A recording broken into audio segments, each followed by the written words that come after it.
Oda is writing Luffy into a hole he cannot dig him out of. Before I even jump into it, this is One Piece chapter 923 review. Let's talk about it. Now, I want to say that this is going to be a long chapter review, but by me, it's really not going to be that long because the chapter is 13 pages and it is very quick. I actually didn't think when I was reading through it, and it was such a high intense chapter. Like when I was clicking through it and I was reading and I was looking at all the panels, I was like, and I got to the end, I was like, wait, was that the end? And so I had to go back and I reread it and I re-saw every page and all the panels, and I'm like, yo, Luffy, what are you doing? Like, what are you doing, bro? Like, and Oda is writing Luffy into a consistent hole that I have seen progress ever since he's gotten back from the time skip. But I'm gonna save that for the end of the video, and I'm just gonna give y'all a whole oversight of chapter 923. Now, coming off the heels of 922 and how 922 ended, Luffy had just punched Kaido right on top of the head. So 923 picks up from there, and Kaido's he's unaffected by the Gear 3, you know, the Gear 3 elephant gun. Okay, so he gets up, he's still doing his thing. Law's like, yo, bro, like, come on, he ain't see us. Let's just leave. Okay, now I will say this: Luffy was very subjected to his emotions during this chapter because he had just he had just discovered a Speed Girl? I'm gonna say Speed Girl. Shawty that's like half gazelle or half cheetah, something like that. I don't know. Speed Girl. So she's injured and she finds out that, you know what I'm saying, he's injured. And he was like, oh, where's Tamu? Gone. You see like a panel of like her arm bloodied laying next to an apple. And I'm like, Oda, did you just kill somebody in like real time? Like, did you just kill somebody in real time, Oda? Because you don't see that a lot from Oda. You definitely don't see that a lot in terms of shonen, but like you really don't see that from Oda, especially how like his writing style is. But so that happens, that sends Luffy into a rage, and so he is just going after Kaido. Law's like, yo, we need to get out of here. He hasn't seen us. Let's stick to the plan and we can like fight Kaido a different day. Luffy, my god. Luffy's like, if I beat him now, then we don't have to need a plan. And I'm like, yo, Luffy, seriously, that's your plan to beat Kaido now? Luffy's not even this dumb. I don't see that. Okay, Luffy can't be this dumb, and he's an emotional kid. But like, Luffy, you can't look at Kaido and be like, you can't just look at a Yonko, an Emperor of the Sea, and be like, if I just beat him now, then we don't need the plan. You're just gonna be a Yonko? You're just gonna beat Kaido? How did that work out for you against Big Mom, Luffy? Come on.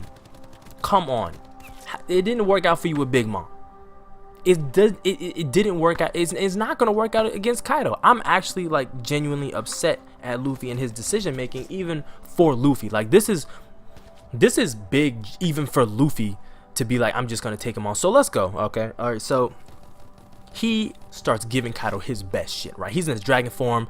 He's like, Kaido looks at him. He yells at Kaido. First of all, I'm all over the place. Y'all have to forgive me.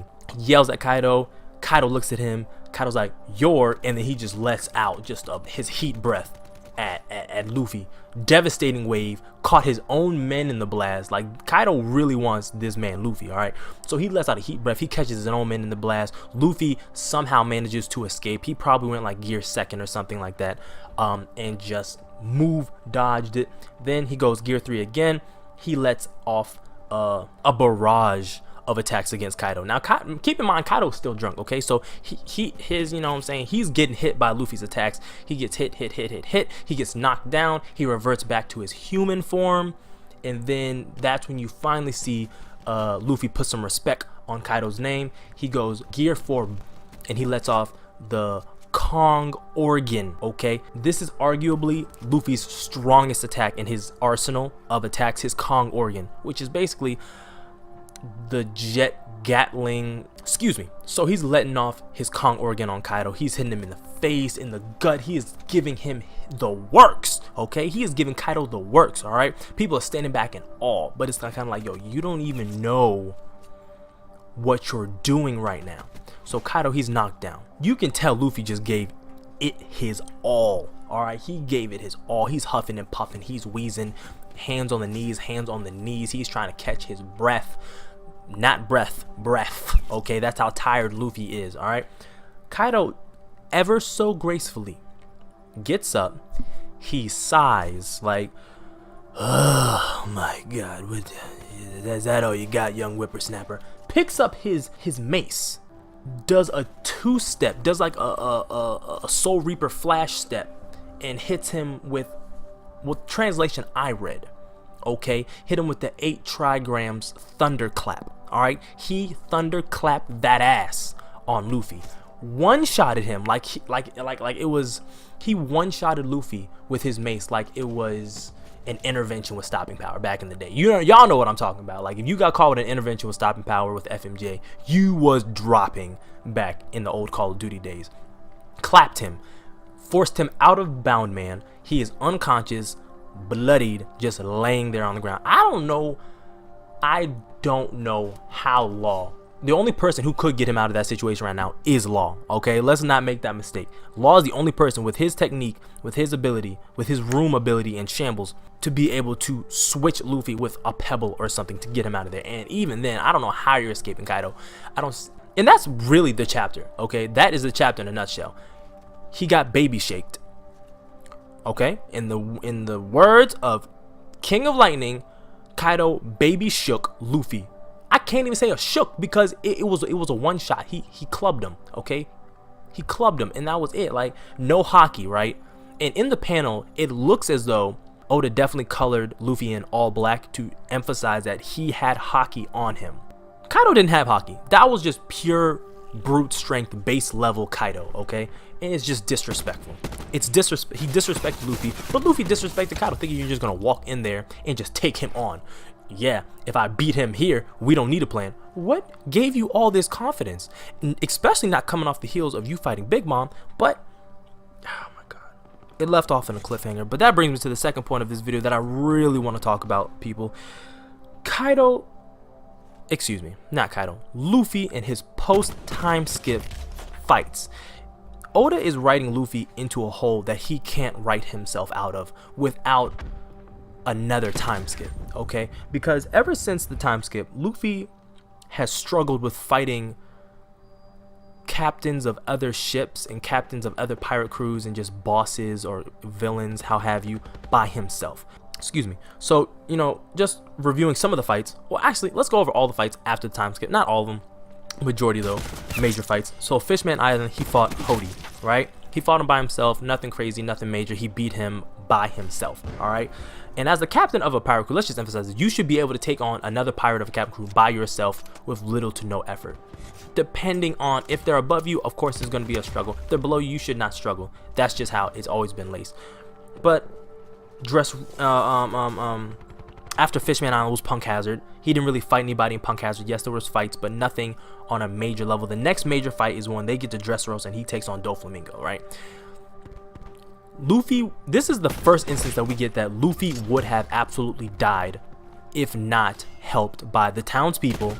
For when, you know, his fourth gear was first revealed, you know, it came with that side effect of he can't use hockey for 10 minutes. He fought Doflamingo. The effects of Bowman wore off, and he could not use hockey for 10 minutes. The townspeople had to come in and cause a distraction for him to buy him 10 minutes of time.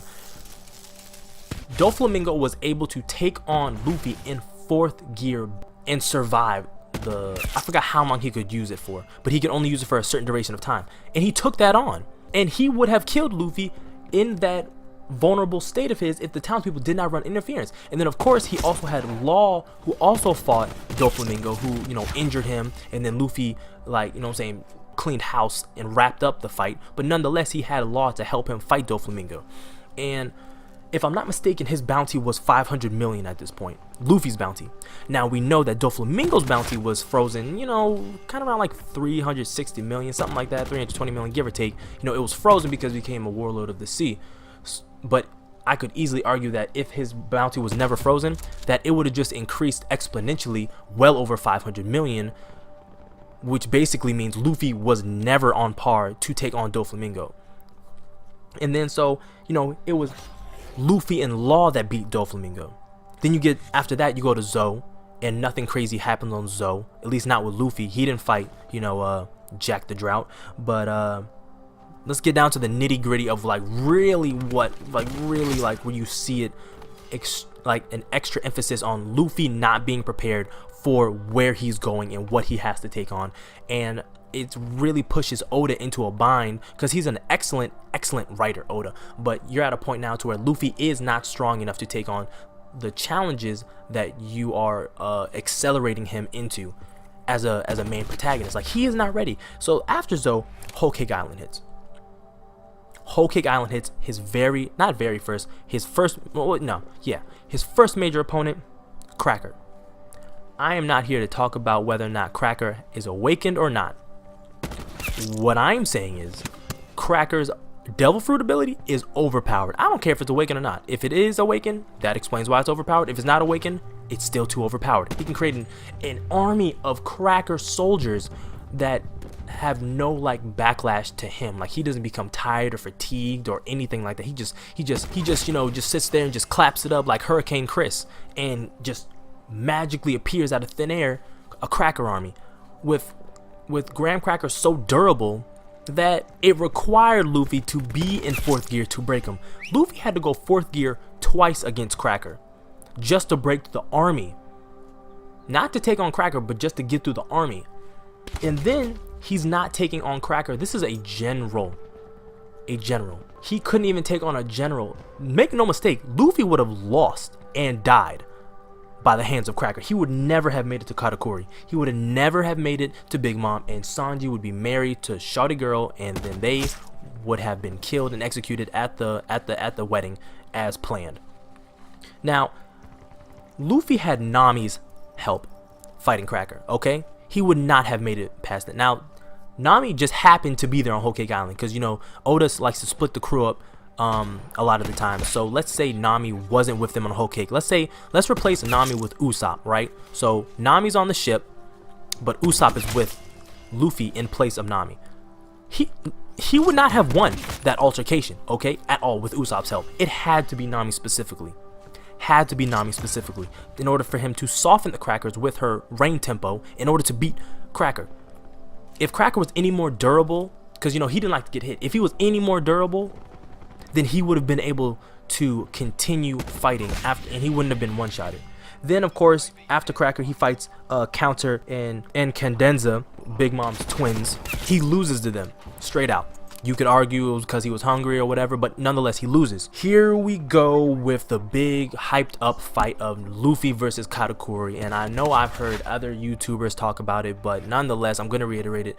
Oda wrote him into a hole when he wrote the Katakuri and Luffy fight. There was no way that Luffy was going to be Katakuri. Even now, looking back at it, there's no way Katakuri should have lost. And in all actuality, Katakuri didn't lose. He just gave up at the end. Let's call a spade a spade. Katakuri gave up at the end and just let Luffy go. Alright? Like, Luffy won by plot. And that's it. And then you get to the very end of Whole Cake Island where he was like, oh, let me get one punch on Big Mom. He punches Big Mom in 4th gear, gives her a Kong gun, and she just forearmed, elbowed, hockeyed up, and just deflected it. And then immediately after that, they leave for Wano. So what I'm saying is, Luffy is never prepared for the battles he has to go up against. Never prepared for the battles that he has to go up against. And it's to a point to where, like, yo, Oda, are you going to kill Luffy off? Like, is that the route that you're going? Because the way Luffy is talking and the way he is being portrayed, he's not making any, like, I can't even say smart decisions. He's not even making, like, common sense, practical decisions. Like, these are the Yonkos of the sea. You know what I mean? You can't look at them and be like, okay, I can take them on by myself. Like, I don't see why you have overestimated your ability this much. And even for you, the ditzy person, the ditzy captain, however you want to call him, it's how he's portrayed. You can't be this stupid. Like, I don't believe it. And Oda is writing Luffy into a hole where he is constantly having to be bailed out of situations by his crew or by someone in his alliance. And it's like, yo, what can he just train? Can he just train for a hot minute? You know what I mean? Can he just train to get better? Is there going to be another time skip? Will there be a 5th gear that we don't know about? Is there some sort of ability that he's going to have? Will he ever be able to tap into that poison ability of his, you know, because, you know, he fought Magellan and now he has that increased resistance to poison. Basically, he's unaffected by poison. Will he ever be able to tap into that and like do some rubber poison technique? I don't know, but at this point, it's like, yo, nobody was surprised when they read that chapter that Kaido big-bodied Luffy. Nobody was surprised by that. I am really interested in to see how Oda is going to pull him out of this situation, because I don't see it happening. How are you going to pull him out of this situation? How? Who? We don't even know if his crew is alive, okay? That mountain was obliterated, okay? There is no castle there anymore.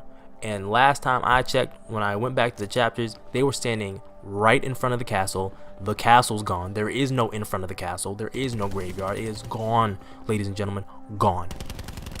But that is what I have to talk about. And chapter review / rant, mainly a rant, because I mean the chapter was straightforward. Luffy got bodied, and I don't know what's gonna come of this, and I don't see how they're gonna be saved. I mean,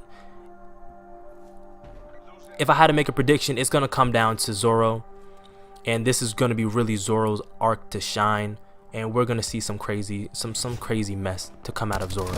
So that's my prediction. Zoro's gonna come and save the day. He has to. He doesn't have a choice. Everybody else is gone. It's like him, Usopp, and Robin and Frankie that are left. So there you go. Comment, rate, subscribe, share. This is Nexus, and I'm out. So I actually have a couple more minutes of gameplay left in this recording, and I'm just going to let it play out for you all who are interested in the gameplay, and actually who watch the gameplay for, like, you know, Call of Duty purposes and how have you. So I won't be saying anything. I'll just let it play out until the end. And yeah, if you like it, comment, rate, subscribe, and next video will be out soon. Have a good day.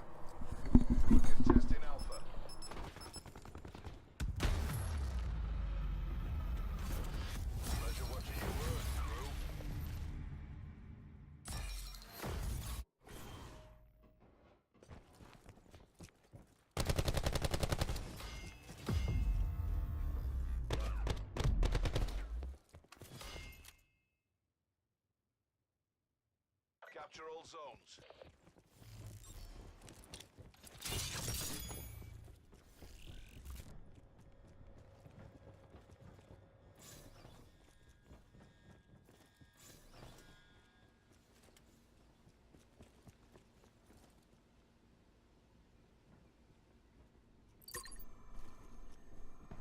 We're capturing Alpha.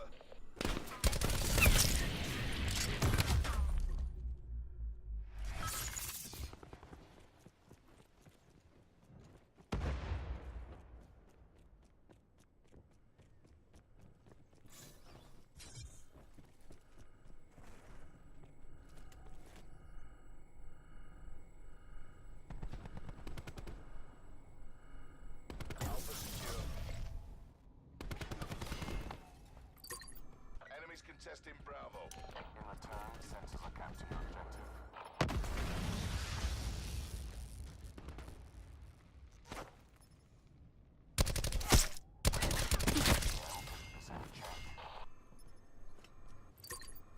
Capturing B. UAV standing by.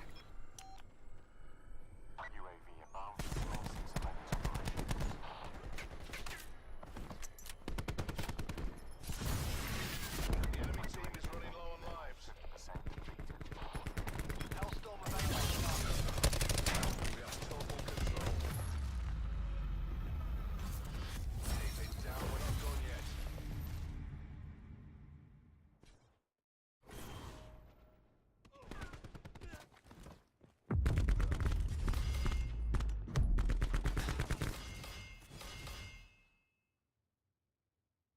Prevent hostile forces from taking our zones.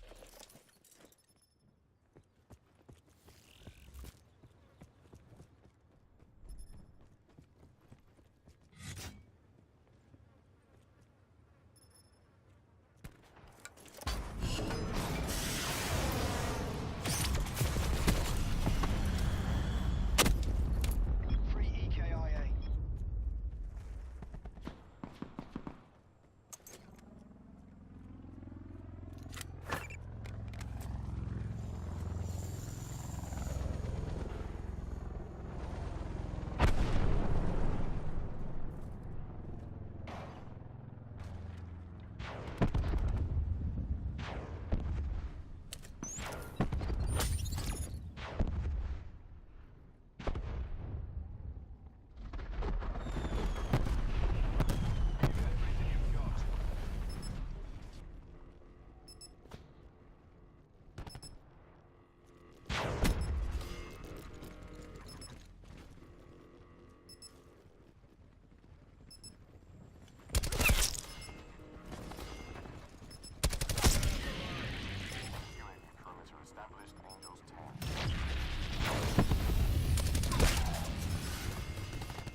taken control. Operation complete. Nice work.